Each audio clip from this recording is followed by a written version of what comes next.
लोकतंत्र को खत्म कर दें, संविधान को खत्म कर दें, तो मुझे आज ये आशा जगी है कि माननीय सुप्रीम कोर्ट ऐसा नहीं होने देगा। संविधान की रक्षा करेगा, हमारे लोकतांत्रिक मूल्यों की रक्षा करेगा और देश की एकता, अखंडता को बरकरार करने के लिए जो इस प्रकार के विपक्षी दलों को आतंकित करके, आक्रांतित करके जिस प्रकार से उन्हें घुटनों के बल लाया जाता है और लोग विरोध करते हैं, उन्हें जेल भी दिया जाता है, जो घुटने टेक देते हैं अपनी पार्टी में ले लिया जाता है। इस पे आज का निर्णय लोकतंत्र और संविधान के लिए एक शुभ दिन है। दिल से देशवासियों की तरफ से माननीय सुप्रीम कोर्ट को धन्यवाद देता हूं। माननीय सुप्रीम कोर्ट के देश के संविधान की रक्षा की है। सामान्य जनता जो तानाशाहों द्वारा सताई जाती है, जो एकतंत्र के सिद्धांतों पे विश्वास करने वाले गोडसेवादी, हिंसक और देश में लोकतंत्र को, संविधान को खत्म करने वाले लोगों द्वारा चलाई जाती है। माननीय सुप्रीम कोर्ट महोदय, आपने इस देश की आबरू और हमारे सभ्यता और संस्कृति का रक्षा की है। इसके लिए मैं हृदय से आपका धन्यवाद देता हूं और देश की अधिकांश जनसंख्या जो लोकतंत्र और संविधान में बिलीव करती है, वो आपका धन्यवाद करती है। हृदय से आपका आभार। आपने बार बार इस देश की आबरू को बचाया है। इस देश में जो एक तानाशाही प्रवृत्ति पनप रही है, जो सरकारी तंत्र के माध्यम से उनके नीतियों के खिलाफ संघर्ष करने वालों को सताने की नीति अपना रही है, बार बार न्यायालय द्वारा, पंचों द्वारा, पंच परमेश्वर द्वारा इस देश के संविधान और लोकतंत्र की रक्षा की जा रही है। मैं गौरवान्वित हूं, मुझे गर्व है कि मैं भारतीय नागरिक हूं, इस पवित्र भूमि का नागरिक हूं जहां लोकतंत्र और संविधान को बचाने के लिए माननीय न्यायालयाधीश महोदय आप लोग देश में मौजूद हैं।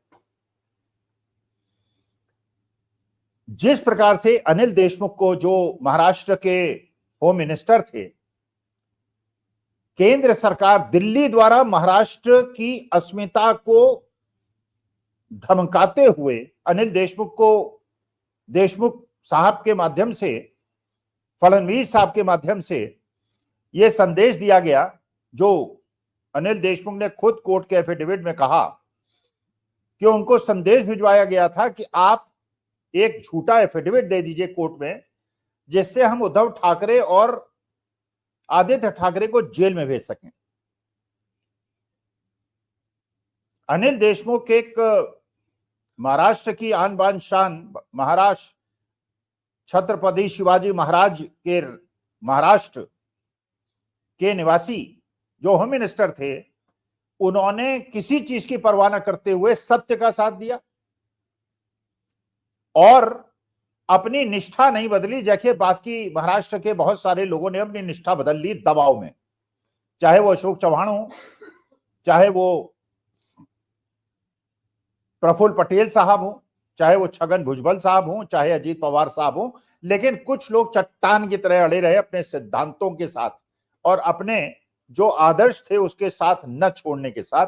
अनिल देशमुख ने शरद पवार को धोखा देना पसंद नहीं किया, शिवसेना के निर्दोष लोगों को फंसाना पसंद नहीं किया और 13 महीने जेल में रहे।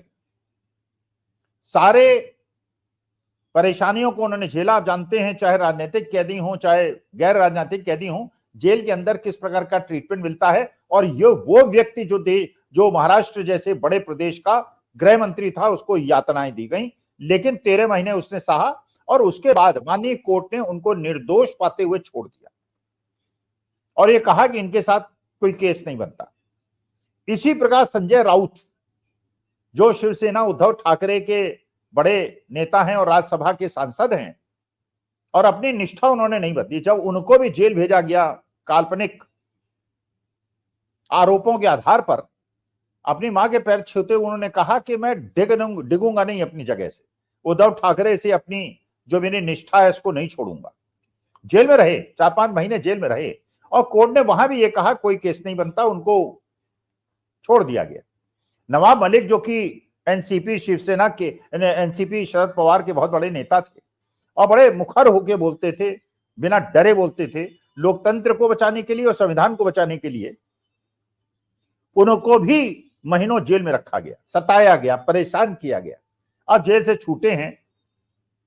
भारतीय जनता पार्टी को आशा थी कि जेल में छूटे हैं, यातना हुई है, कोई धमकी दी होगी कि भारतीय जनता पार्टी में आ जाएंगे। नहीं, वो जाकर अपनी पुराने जो पार्टी है वहीं के लोगों से संपर्क कर रहे हैं। वो भारतीय जनता पार्टी युति में शामिल नहीं हुए, जैसे एकनाथ शिंदे ने उद्धव ठाकरे को धोखा देके किया और जैसा अजीत पवार ने अपने चाचा को धोखा करके किया।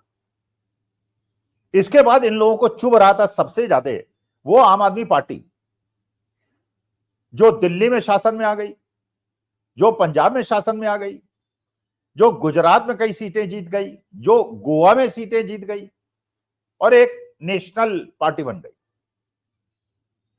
तो उसका उभार भारतीय जनता पार्टी को और सत्ताधीशों को सहन नहीं हुआ। एक काल्पनिक केंद्र, भाई सरकार तो नीति बनाने के लिए ही होती है, उसकी इंप्लीमेंटेशन तो ब्यूरोक्रेट्स करते हैं। एक नीति बनाई, शराब नीति बनाई, और शराब नीति को यह कहा गया ईडी सीबीआई के द्वारा ये दोषपूर्ण है और इसके अंदर पैसे का लेन देन हुआ है। भाई नीतियां दोषपूर्ण है या नहीं है उसके लिए जेल थोड़ी भेजा जाता है। जैसे मान लीजिए जो चुनावी बॉन्ड की नीति बनाई वो केंद्र सरकार ने बनाई और ये नीति बाद में सुप्रीम कोर्ट ने बहुत सारी सुनवाई करने के बाद ये निर्णय लिया कि असंवैधानिक है, गैर संविधान, ये विरुद्ध है और ये अनकॉन्स्टिट्यूशनल है चुनावी बॉन्ड जो लिया गया है।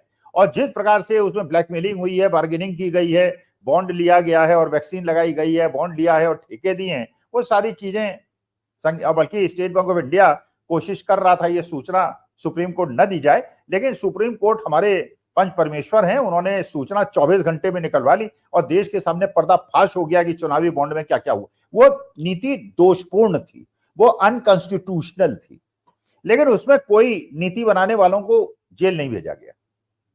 और ये शराब नीति में अगर दोषपूर्ण नीति भी थी भी तो नीति वापस ले ली गई, उसमें जेल भेजने का क्या मतलब था। फिर कहा गया कि उसमें पैसे का लेन देन हुआ, साहब 100 करोड़ का लेन देन हुआ। अरे भाई 100 करोड़ का लेन देन हुआ, कहां हुआ, किसने दिया, किसने लिया, कहीं उसका कोई ट्रेस होगा, कहीं कोई उसका एविडेंस होगा, कहीं उसके कोई इलेक्ट्रॉनिक ट्रेल्स होंगे और पैसा कहीं जमा हुआ होगा, कहीं गया होगा, कहीं खर्च हुआ होगा, उसका कोई प्रूफ दे दीजिए। प्रूफ नहीं, बस अब है और हमको इन्वेस्टिगेट करने दीजिए। और इन्वेस्टिगेशन के नाम पर विकास प्रोसेस के माध्यम से आरोपियों को परेशान करा, उन्हें 13-14 महीने जेल में रखा। सत्येंद्र जैन 3 साल से जेल में, दिल्ली सरकार के मंत्री थे। दिल्ली सरकार के मुख्यमंत्री अरविंद केजरीवाल जेल में हैं, मनीष सिसोदिया जेल में थे, संजय सिंह जेल में थे। माने 3-3 मंत्री दिल्ली सरकार के, जहां 7 मंत्री कुल हैं, उसमें 3 मंत्री जेल में, और एक ही नीति बनाने के चक्कर में। और नीति दोषपूर्ण हो सकती है लेकिन पैसे का कोई लेन देन नहीं, कोई मनी ट्रेल नहीं, कहीं कोई प्रूफ नहीं, कहीं कोई एविडेंस नहीं, लेकिन सत्ताधीश चाहते हैं कि जो सरकार डबल इंजन की ना हो उसको हम जेल भेजेंगे। भेज दिया। संजय सिंह को बेल मिल गई, आज मनीष सिसोदिया को बेल मिल गई। अब मनीष सिसोदिया को बेल मिलने का मतलब यह है कि अगर मनीष सिसोदिया को बेल मिल गई, वो तो तब भी फाइल पे दस्तखत करने वाले रहे होंगे, उस कमेटी के मेंबर रहे होंगे। अरविंद केजरीवाल को भी अभी बेल नहीं मिली, अब उनको भी 5-10 दिन में बेल मिल जाएगी। सत्येंद्र जैन को भी बेल मिल जाएगी। तो माननीय सुप्रीम कोर्ट, आपका हृदय से आभार कि आपने देश के लोकतंत्र और संविधान और देश में जिस प्रकार की लोकतांत्रिक और न्यायिक प्रणाली है उसको सेव रखा। इसके लिए आपको कोटि कोटि धन्यवाद। और यह भी पर्दाफाश हो गया कि ये राजनीतिक हितों के लिए लोग लोकतंत्र को किस प्रकार ताक में रख सकते हैं। अब ये कहा जाता है कि साहब बार बार धनखड़ साहब तो पार्लियामेंट में कहते हैं, उधर वो ओम बिरला साहब पार्लियामेंट में कहते हैं, बार बार इमरजेंसी में चले जाते हैं, 50 साल पहले चले जाते हैं। अरे 50 साल पहले जाने की आवश्यकता क्या है? उस समय भी तो यही होता था ना। एक ऑफिशियल इमरजेंसी डिक्लेयर की गई थी, उस इमरजेंसी के तहत, जो इमरजेंसी डेमोक्रेटिक नहीं थी लेकिन कॉन्स्टिट्यूशनल थी, लोगों को जेल भेजा गया था, निर्दोष लोगों को जेल भेजा गया था। और आज भी वही हो रहा है। वो दूसरी बात है कि उस समय डिक्लेयर्ड इमरजेंसी थी या डिक्लेयर इमरजेंसी नहीं है। भाई हर केस में आप एक राजनीतिक व्यक्ति को जेल में भेजते हैं, उस राजनीतिक व्यक्ति को जेल में भेजते हैं जो अपोजिशन में है, और जो आपकी पार्टी में आ जाता है या आपसे समझौता कर लेता है, जो इंडिया अलायंस से अलायंस तोड़ देता है, उसके केस वापस हो जाते हैं, चाहे वो शुभेंदु अधिकारी हो, चाहे वो हेमंत बिस्वा शर्मा हो, चाहे वो अजीत पवार हो, चाहे वो प्रफुल्ल पटेल हो, चाहे वो सुनील जाखड़ हो, चाहे वो अमरिंदर सिंह हो, चाहे हरप्रीत सिंह हो, चाहे वो सिंधिया साहब हो, चाहे वो जितिन प्रसाद हो। मतलब पॉइंट ये है कि जो लोग अपोजिशन में हैं वो जेल, और जो आरोप लगाएंगे और जो आपकी पार्टी में आ जाएंगे, आपसे गठबंधन कर लेंगे, उनके लिए सब कुछ। ये कौन सा लोकतंत्र है?